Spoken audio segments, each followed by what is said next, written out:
Habari za wakati huu.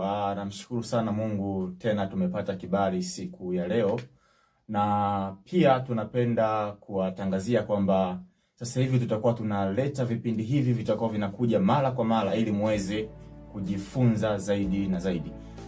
Lakini leo pia nipo na mgeni wangu hapa ambaye atajitambulisha, utaenda kumsikiliza. Mimi kwa majina naitwa Elia William. Naenda pale pia YouTube, andika Chumvi ya Ulimwengu TV 1 utatupata pale, lakini nenda pale Chumvi ya Ulimwengu Facebook. Lakini pia tunakushukuru kwa sababu mmekuwa ukiendelea kutufuatilia hatua kwa hatua. Mungu akubariki sana. Sasa leo katika hoja mezani, kwanza mtumishi, watu wanapenda wakufahamu ili waweze kujua ni mtu wa namna gani. Nashukuru sana. Kwa ufupi kabisa, mimi ni mchungaji na mwalimu Leonard Haonga. Niko chini ya huduma ya King's Palace Church in Tanzania. Niko hapa mkoani Songwe, Tanzania. Vizuri sana. Songwe kuna baridi sana huko Songwe. Huku ni kawaida, unapokuja ni tofauti kidogo, kabaridi kapo. Lakini tuna mikoa mingine. Ndio. Asante sana. Mwalimu na mchungaji Leonard kutoka Songwe. Nimekuwa nikipata maswali kutokana na kipindi kimekuwa kinafuatiliwa sana, hoja mezani. Hapa tumekuwa tukiweka zile hoja ambazo zimekuwa zikiwasumbua watu wengi, kushindwa kuchanganua maandiko, kushindwa kuchanganua Biblia, na tumekuwa tukiweka hoja hizi ili watu wapate kujifunza zaidi, wapate kuifahamu Biblia.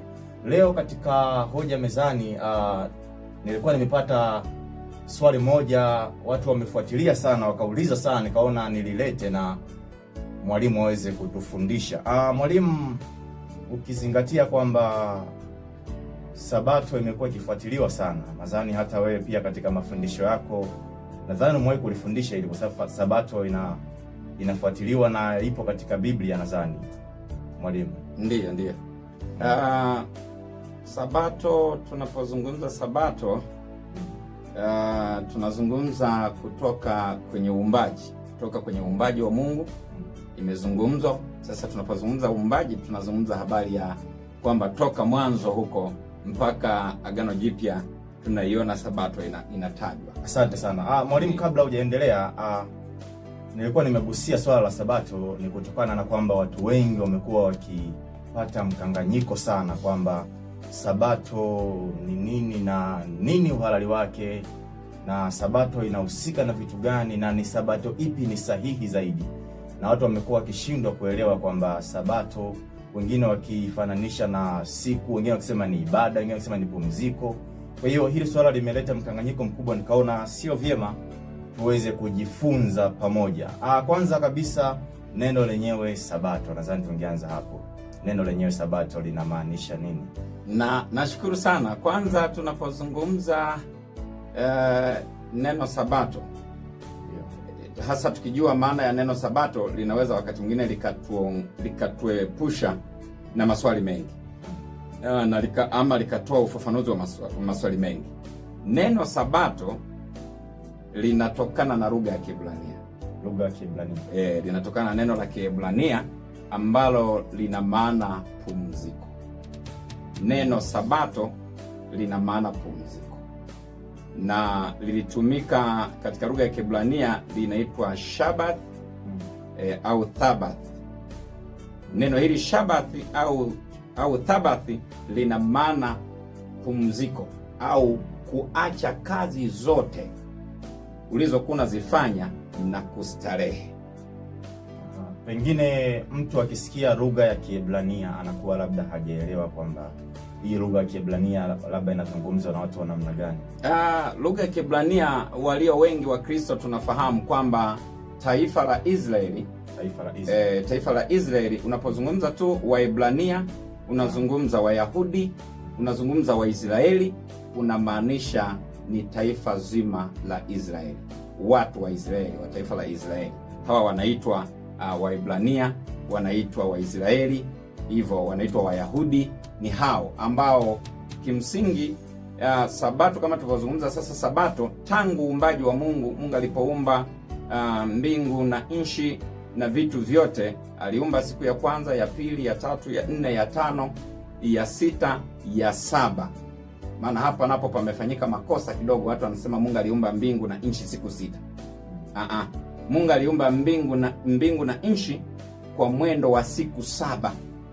Siku ya 7 hiyo ndio aliyomaliza na kupumzika. Kwa maana hiyo hitimisho la mwisho kwamba maana ya sabato ni nini hasa? Ni pumziko. Pumziko. Ndiyo, ni pumziko. Lakini pia ndugu mtazamaji, wakati mwalimu pia anatuangalizia baadhi ya maandiko, kwa sababu watu wengi huwa wanapenda kujifunza kutokana na maandiko. Watu huwa wanataka waone kama maana ya sabato ni pumziko, ni wapi katika Biblia. Lakini ni vizuri zaidi unapokuwa unajifunza ukatumia pia na maandiko. Watazamaji wangependa pia kupata labda kama kungekuwa kuna vifungu, baadhi ya maandiko yanayothibitisha vifungu vya Biblia vinavyoonyesha kwamba ni pumziko. Ndio. Tukienda kwenye kitabu cha Mwanzo tu pale Biblia inathibitisha. Twende pale kwenye kitabu cha Mwanzo sura ile ya 2. Kitabu cha Mwanzo na Biblia hapa. Kitabu cha Mwanzo sura ya 2. Ndio, kitabu cha Mwanzo sura ile ya 2 inathibitisha kwanza hilo kwamba Mungu aliumba mbingu na nchi siku 7. Siku 6 inazungumzwa hivyo, lakini ni siku 7. Siku ya 7 hiyo ndio Mungu alimaliza kazi. Kitabu cha Mwanzo sura ya 2, ndio sura ya 2 mstari wa 1 mpaka wa 3 hapo. Tunaweza kuona maandiko yanazungumza hivi. Hapa Biblia inasema kwenye kitabu cha Mwanzo hiki sura ya 2 mstari wa 1 mpaka wa 3, Biblia inasema basi mbingu na nchi zikamalizika na jeshi lake lote. Mstari wa 2 unasema na siku ya 7 Mungu alimaliza kazi yake yote aliyoifanya. Sasa nataka ushike pointi yangu niliyosema. Siku ya 7 Mungu alifanya nini? Alimaliza kazi yake yote aliyoifanya. Ndiyo, kazi ya uumbaji yote ilimalizika siku ya 7, sio siku ya 6. Siku ya 7. Ndiyo. Hapa anasema akastarehe siku ya 7. Ndiyo. Akaacha kufanya kazi yake yote aliyoifanya. Ndiyo. Mstari wa 3 unasema Mungu akaibarikia siku ya 7 akaitakasa, kwa sababu katika siku hiyo Mungu alistarehe, akaacha kufanya kazi yake yote aliyoiumba na kuifanya. Ndiyo. Kwa hiyo tunapokuwa tunaiangalia Biblia inathibitisha kwamba Mungu alimaliza kazi yake siku ya 7 na akaacha kufanya kazi yake yote, akastarehe siku ya 7.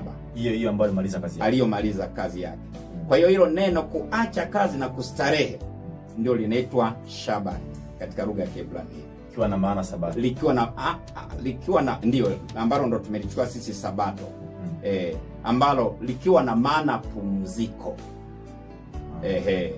Ikiwa na maana pumziko. Ndiyo. Hiyo ni hatua ya kwanza kabisa. Kwanza tukijua maana ya neno sabato, asili yake, lugha zake, ndo kama hizo mwalimu ametuonesha, lakini pia akitupa na andiko kutoka kwenye Biblia. Kumekuwa na maswali mengi sana, watu wamekuwa wakijiuliza sasa hiyo sabato au shabathi, kwa mujibu wa maelezo yako na kwa mujibu wa maandiko, ni siku gani au inatokea siku gani? Kutokana na kwamba watu wamekuwa wakichanganya, wengine wakiweka siku tofauti na wengine wakiweka siku tofauti. Kwa mujibu wa Biblia hii inatakiwa ifanyike kwa siku gani? Kwanza, katika mfumo ambao Mungu alitoa hiyo siku huko nyuma, Biblia inazungumza kwamba ni siku ya 7.